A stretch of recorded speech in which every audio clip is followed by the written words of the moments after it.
여러분, 저는 오늘 이 이야기를 꺼내기 전에 잠깐 눈을 감아 보시길 부탁드렸습니다. 눈을 감고 지금 이 순간 여러분의 지갑을 떠올려 보세요. 안에 무엇이 들어있는지, 언제 마지막으로 지갑 속을 정리했는지, 가장 오래된 영수증이 언제 것인지 떠오르지 않는다면 그것도 하나의 대답입니다. 저는 오랜 세월 동안 수많은 분들을 만나왔습니다. 부자라 불리는 분도 만났고 평생 가난을 벗어나지 못한 분도 만났습니다. 사업이 번창하는 분도 있었고 열심히 일했음에도 빚만 늘어가는 분도 있었습니다. 그런데 여러분, 저는 그분들을 보면서 한 가지 이상한 공통점을 발견했습니다. 돈이 모이는 분들의 지갑과 돈이 새는 분들의 지갑은 놀랍도록 다른 모습을 하고 있었다는 것입니다. 단순히 지갑이 비싸고 싸고의 문제가 아니었습니다. 지갑 안에 무엇을 담고 있느냐, 그리고 어떤 것을 지갑과 함께 다루느냐의 문제였습니다.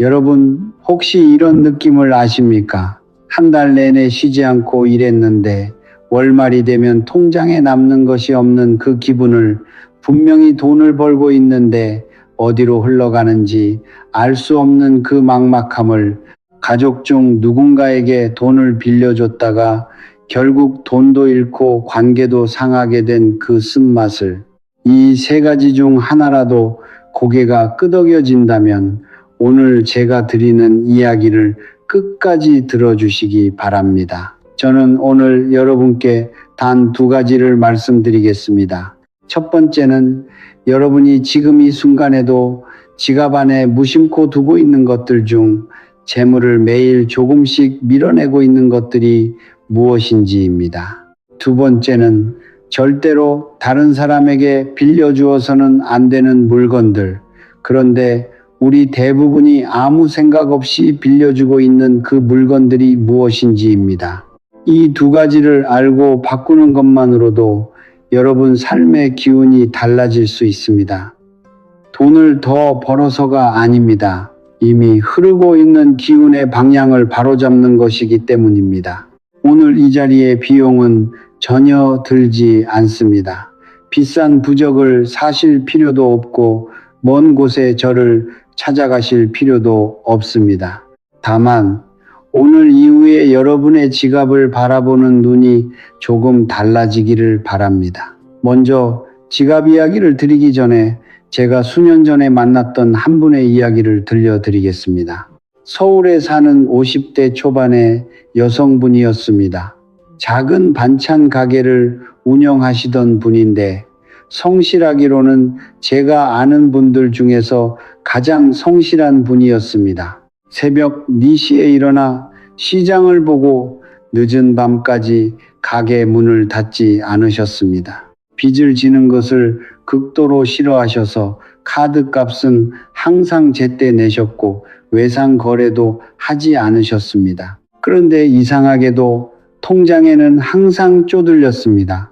벌어도 남는 것이 없었습니다. 그분이 저를 찾아왔을 때 한 말씀이 기억납니다. 스님, 저는 제가 왜 이렇게 사는지 모르겠습니다. 게으른 것도 아닌데 낭비하는 것도 아닌데 돈이 없어요. 저는 그분과 오래 이야기를 나누었습니다. 그리고 마지막에 한 가지를 여쭤봤습니다. 혹시 지갑 좀 꺼내주시겠어요? 그분은 약간 당황하시면서 지갑을 꺼내셨습니다. 묵직했습니다. 안을 보니 영수증이 가득했습니다. 카드 전표, 마트 영수증, 주차 영수증, 그리고 맨 안쪽 깊숙한 곳에 접혀서 낡아버린 종이 한 장이 있었습니다. 펼쳐보니 3년 전에 이미 다 갚은 대출 계약서의 일부였습니다. 이미 해결된 빚의 흔적이 그분의 지갑 깊은 곳에 3년 동안 고요하게 앉아 있었던 것입니다. 그 종이를 보는 순간 그분은 눈물을 글썽이셨습니다. 본인도 몰랐다고 하셨습니다. 언제 넣었는지도 기억이 나지 않는다고 하셨습니다. 저는 그날 그분께 말씀드렸습니다. 그 종이를 지금 당장 지갑에서 꺼내세요. 그리고 집에 가셔서 그 종이를 조용히 감사하다 말하고 처분하세요. 이미 끝난 빚입니다. 이제 떠나보내셔야 합니다. 2달 후 그분이 다시 오셨습니다. 얼굴빛이 달랐습니다. 아주 오래전에 빌려줬다가 포기했던 돈을 전혀 연락이 없던 사람이 갑자기 연락을 해와서 돌려줬다고 하셨습니다. 저는 그것이 단지 우연이라고 생각하지 않습니다. 지갑 안의 기운이 정리되었을 때 삶의 기운도 함께 정돈되기 시작한 것입니다. 여러분, 풍수에서 지갑은 단순한 가죽 주머니가 아닙니다. 지갑은 돈이 쉬는 집입니다. 돈이 머무는 공간입니다. 사람이 집을 고를 때 밝고 따뜻하고 깨끗한 곳을 원하듯이 돈도 마찬가지입니다. 돈은 의식이 있는 기운입니다. 정돈된 곳, 존중받는 곳, 환영받는 곳에 머물고 싶어 합니다. 혼잡하고 낡고 어두운 공간에는 머물기 싫어합니다. 지갑이 낡고 가득 찬 영수증들로 뒤엉켜 있고 이미 해지된 카드가 꽂혀 있고 오래된 쿠폰이 구겨진 채 가득하다면 그 지갑은 돈이 살기 좋은 집이 아닙니다. 들어왔다가도 금방 나가고 싶은 공간입니다. 그렇다면 어떻게 해야 할까요? 저는 오늘 3가지를 말씀드리겠습니다. 지갑 안에 반드시 있어야 하는 것들입니다. 첫 번째는 씨앗돈입니다. 씨앗돈이란 무엇인지 아십니까? 농부가 밭에 씨앗을 심을 때 아무리 배가 고파도 씨앗만큼은 먹지 않습니다. 그 씨앗이 있어야 다음 계절에 열매를 거둘 수 있기 때문입니다. 지갑에도 씨앗이 있어야 합니다. 지갑 속에서 가장 큰 금액의 지폐를 한 장 골라두세요. 그 지폐를 세로로 길게 접어서 숫자가 쓰인 면을 안으로 향하게 접어주세요. 그리고 지갑의 가장 안쪽 칸에 넣어두세요. 그 돈은 절대 쓰지 않는 돈입니다. 월말에 정말 힘들어도 급한 일이 생겨도 그 돈만큼은 쓰지 않는 것이 원칙입니다. 왜냐하면 이것은 돈의 문제가 아니라 마음의 문제이기 때문입니다. 씨앗돈이 지갑 안에 있다는 것을 아는 순간 우리의 내면은 무의식적으로 빈곤의 공포에서 조금 벗어납니다. 아, 나는 완전히 빈털터리가 아니다. 나에게는 아직 씨앗이 있다. 이 작은 확신이 기운을 바꿉니다. 에너지는 이끌립니다. 여유의 에너지에는 여유가, 빈곤의 에너지에는 빈곤이 이끌려옵니다. 씨앗돈은 그 기운의 대피입니다. 2번째는 손으로 쓴 작은 종이 한 장입니다.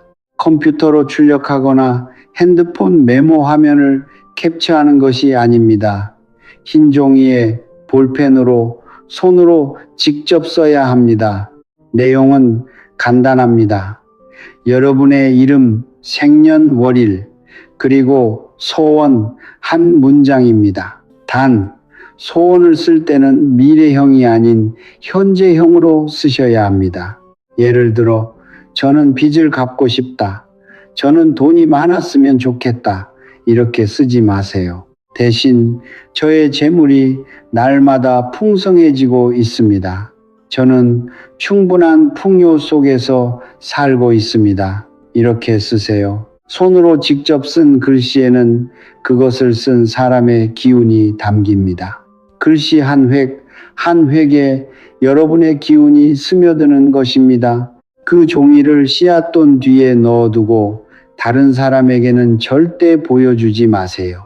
이것은 여러분과 재물 사이의 조용한 약속입니다. 3번째는 쌀 한 톨입니다. 작은 흰 쌀 한 톨을 깨끗한 흰 종이에 싸서 지갑의 가장 깊숙한 칸에 넣어두세요.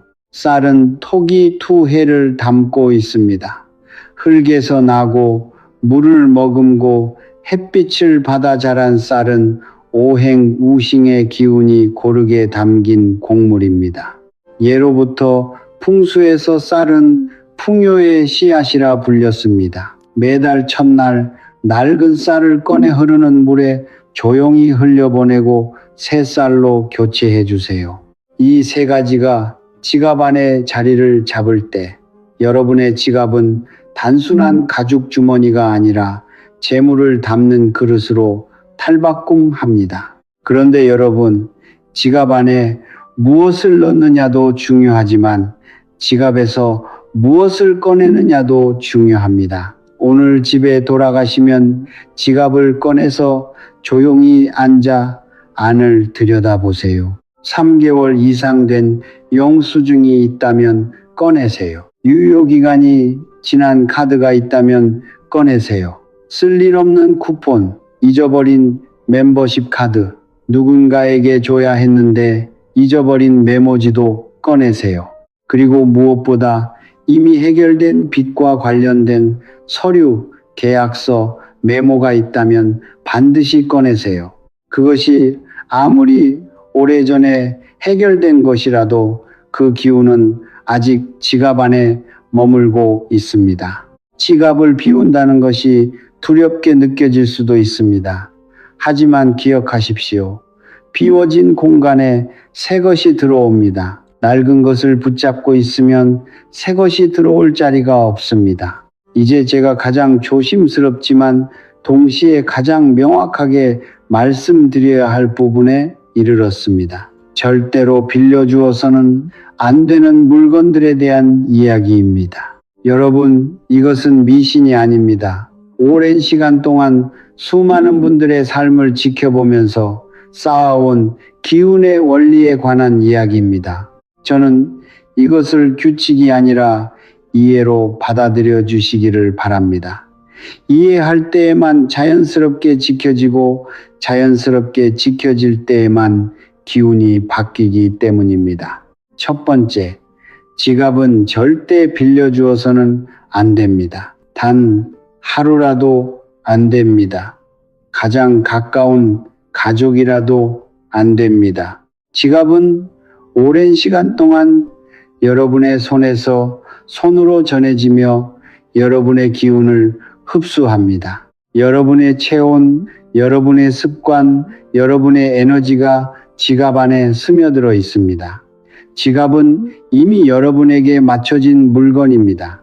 이것을 다른 사람이 쥐는 순간 그 기운의 조화가 흐트러집니다. 돈이 급하게 필요한 분이 있다면 지갑 안에서 현금을 꺼내어 드리세요.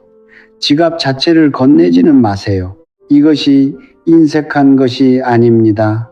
여러분 자신의 기운집을 지키는 것입니다. 두 번째, 빚은 빌려주어서는 안 됩니다.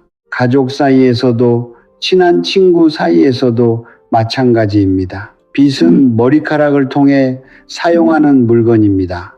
머리카락은 사람의 기운이 가장 강하게 배어 있는 부위 중 하나입니다. 빚에는 그것을 사용한 사람의 에너지 흔적이 남습니다.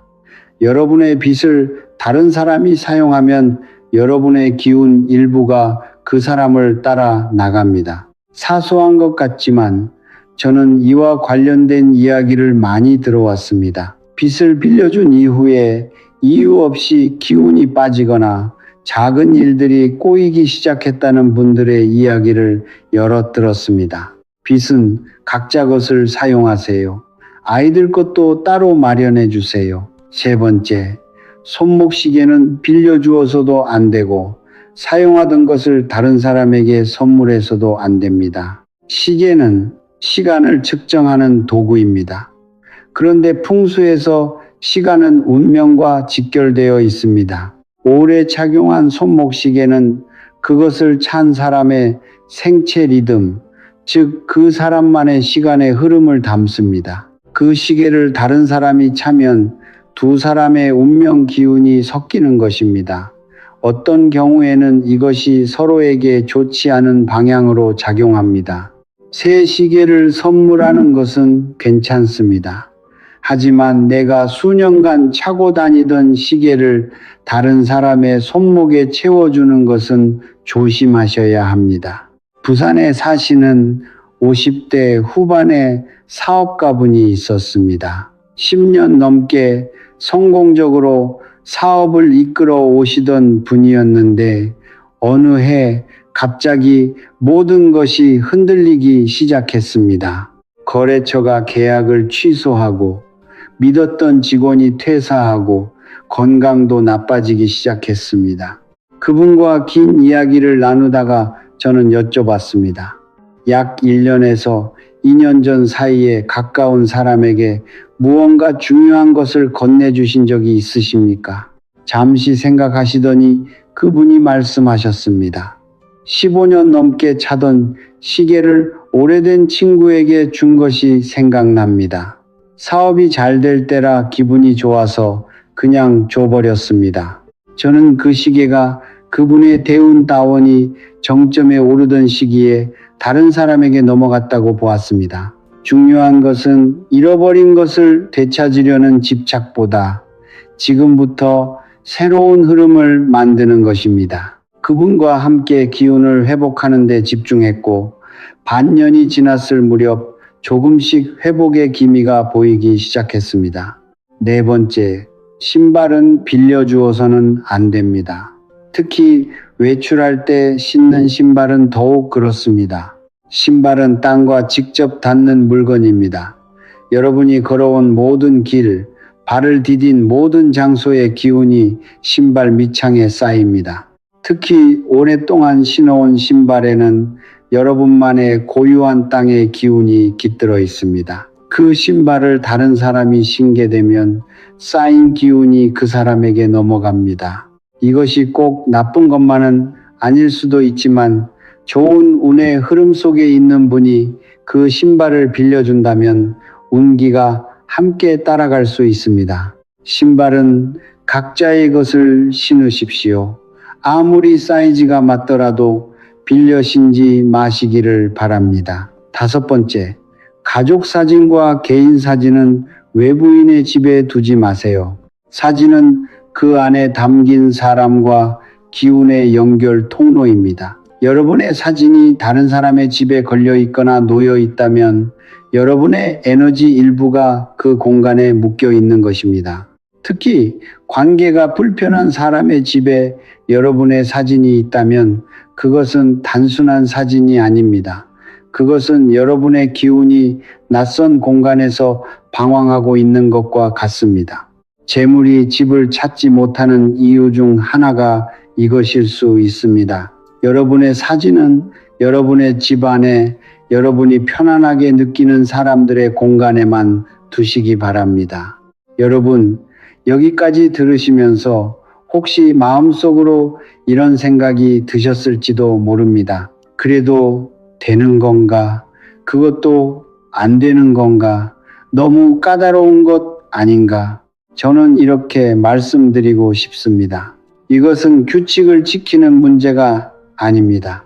이것은 여러분 자신을 소중히 여기는 문제입니다. 여러분의 지갑을, 여러분의 빚을, 여러분의 시계를 다른 사람에게 선뜻 내어주는 분들 중에는 착하고 인정 많으신 분들이 많습니다. 저도 그것을 압니다. 하지만 자신을 너무 가볍게 여기는 것이 문제가 될 수 있습니다. 자신의 기운이 담긴 물건들을 무심코 내어줄 때 그것은 단지 물건을 주는 것이 아닐 수 있습니다.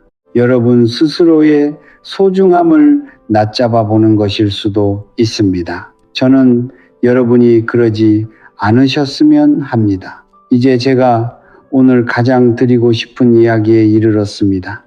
지갑 안에 씨앗돈을 넣고 빚과 시계를 빌려주지 않는 것, 이것들은 모두 중요합니다. 하지만 이것보다 더 근본적인 것이 있습니다. 여러분의 마음속에 어떤 기운이 흐르고 있느냐, 바로 그것입니다. 제가 만나본 많은 분들 중에 풍수적으로 완벽하게 갖춰진 집에 살면서도 재물이 따르지 않는 분들이 있었습니다. 반대로 아무것도 갖추지 않았는데도 삶이 점점 나아지는 분들이 있었습니다. 그 차이가 무엇인지 아십니까? 마음 안에 무엇이 있느냐였습니다. 재물은 따뜻한 곳으로 흐릅니다. 감사한 마음이 있는 곳으로 흐릅니다. 자신을 사랑하는 사람 곁으로 머뭅니다. 반대로 두려움이 큰 곳, 원망이 가득한 곳, 자기 자신을 보잘것없다고 여기는 곳에서는 달아납니다. 저는 오늘 3가지 작은 마음의 실천을 말씀드리겠습니다. 첫 번째 실천, 아침에 눈을 뜨면 지갑을 손에 쥐고 한 문장을 마음속으로 말해보세요. 이 안에 있는 모든 것에 감사합니다. 지갑 안에 10,000원짜리 한 장만 있더라도 그 10,000원에 감사하세요. 씨앗돈 한 장에 감사하세요. 아직 지갑이 있다는 것에 감사하세요. 감사는 가장 강한 기운의 자석입니다. 감사하는 마음이 있는 곳에 더 많은 감사할 것들이 끌려옵니다. 이것은 종교의 가르침이기 이전의 에너지의 원리입니다. 두 번째 실천, 돈을 낼 때 그 돈이 나를 자유롭게 해준다고 생각하세요. 대출 이자를 내는 날, 공과금을 내는 날, 카드값이 빠져나가는 날, 많은 분들이 이 날을 두려워하거나 억울하게 느끼십니다. 하지만 그 돈을 낼 때마다 마음속으로 이렇게 말해보세요. 이 돈이 나에게 자유를 줍니다. 이 돈이 나의 짐을 하나씩 내려줍니다. 돈이 나갈 때의 에너지가 달라지면 돈이 들어올 때의 에너지도 달라집니다. 돈의 흐름은 여러분이 그 흐름을 어떻게 바라보느냐에 따라 달라집니다. 세 번째 실천, 돈을 빌려줬는데 돌려받지 못한 기억이 있다면 그 원망을 놓아주세요. 이것이 가장 어렵습니다. 저도 압니다.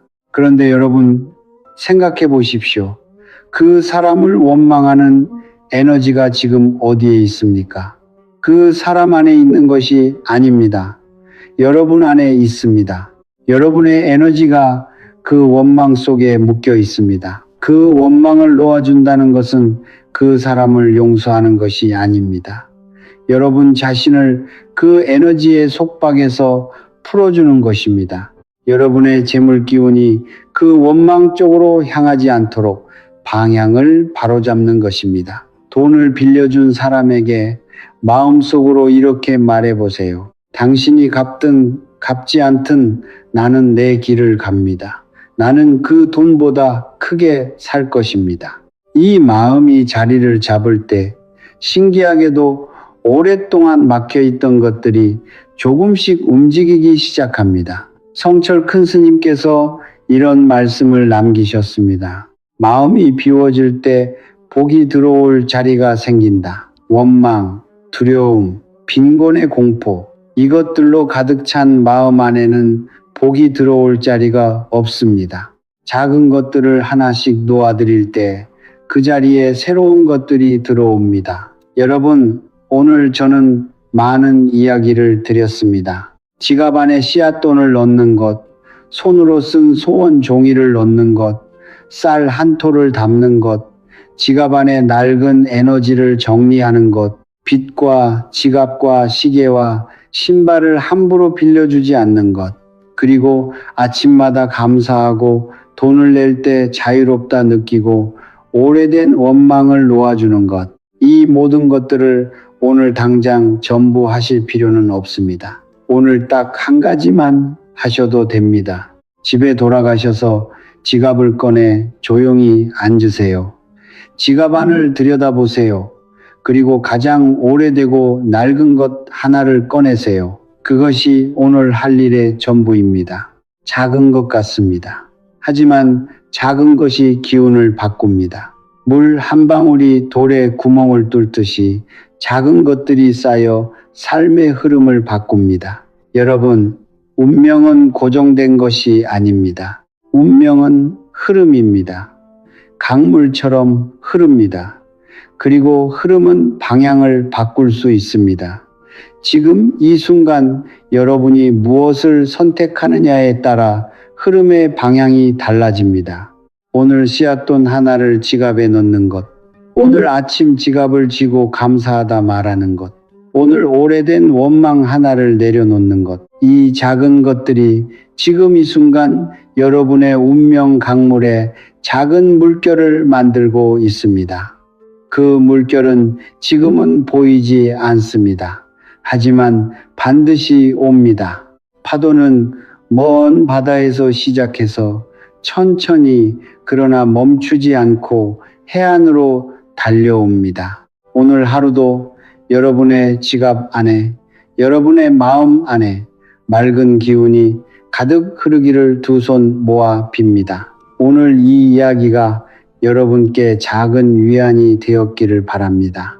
혹시 지금 재정적으로 힘드신 분, 빚 때문에 잠 못 이루시는 분, 돈 문제로 가족 간 갈등을 겪고 계신 분이 계신다면 댓글에 지금 겪고 계신 상황을 남겨주세요. 이름이나 구체적인 정보를 남기실 필요는 없습니다.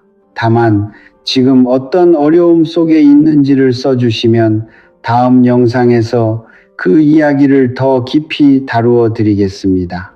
저는 여러분 혼자 이 길을 걷지 않으셨으면 합니다. 이 영상이 도움이 되셨다면 구독 버튼 한번 눌러주시기 바랍니다. 화려한 것을 드리지 못합니다.